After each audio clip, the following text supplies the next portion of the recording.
Precisamente frente a estas proyecciones de lo que podría pasar, la doctora Fernanda Hernández nos tiene un invitado. Doctora. Malú, buenas noches. Con la información oficial que tenemos hasta el día de hoy, vemos que el total de confirmados, todavía un alto porcentaje, 85.5%, siguen siendo casos importados o relacionados con viajes.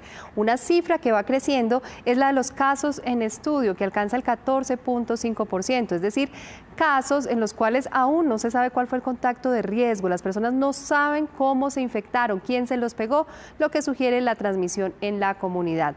Recuerden que estos casos confirmados no son el número real ni total de infectados que hay en el país, porque muchos escapan a la detección debido, entre otros, a que no tienen síntomas. Está con nosotros el doctor Javier Narváez, él es médico, salubrista, epidemiólogo y profesor de la Universidad del Bosque. Muy buenas noches, doctor Narváez.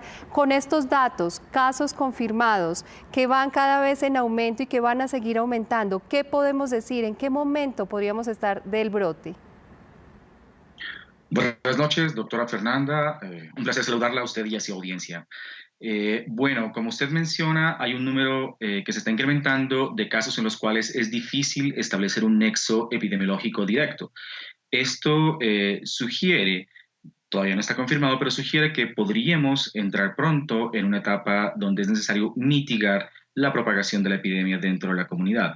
De ahí la importancia de continuar siguiendo las medidas que ha propuesto el gobierno nacional, especialmente el aislamiento físico y continuar con el lavado de manos.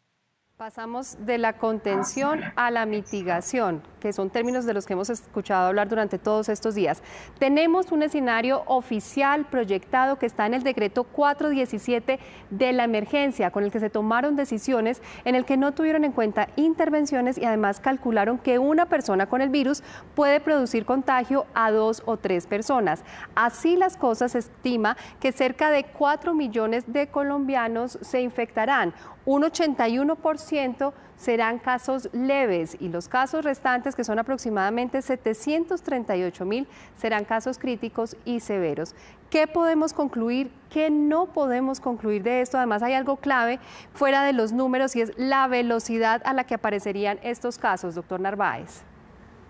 Claro, bueno, en primer lugar, aclarar que todavía no estamos en esa etapa de contención, sino que los datos nos indican que podríamos aproximarnos a ella.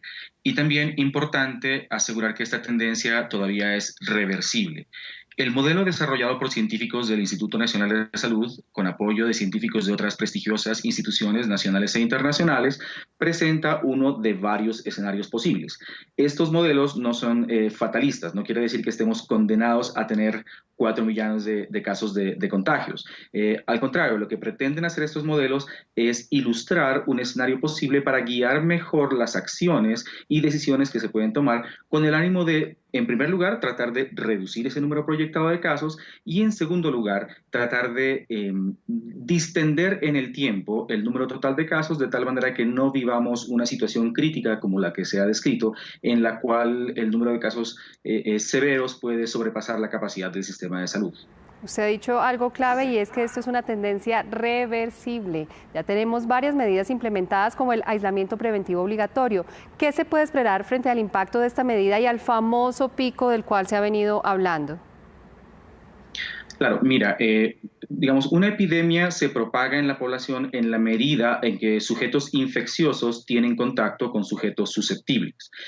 Cuando se instauran medidas como esta, que precisamente separan a las personas e impiden ese contacto entre susceptibles e infecciosos, se puede esperar que al cabo de un tiempo razonable empecemos a mirar un decremento en el número de casos nuevos observados cada día. Esto toma un tiempo, se espera que en aproximadamente unas 2 semanas después de haberse implementado la medida, empecemos a ver el impacto que esta medida puede tener sobre la transmisión. Y naturalmente ese impacto depende también de qué tanto la gente realmente se acoja a esta medida. De ahí la importancia de no desobedecer, digamos, este mandato social que tenemos en el momento. Doctor Narváez, muchísimas gracias, muy claro, una tendencia reversible. Recuerden, el número de casos, el pico y la velocidad a la que se presenten depende de cómo nos comportemos, el lavado de las manos, no llevarlas a la cara, etiqueta de la tos, limpiar las superficies, distancia física, disminuir el número de contactos que tenemos a diario, quedarnos en casa, síntomas respiratorios leves se manejan en casa, señales de alarma a consultar y estar bien informados. Este paquete es lo importante, no los números, sino cómo entre todos cambiamos el comportamiento de esos números. Feliz noche.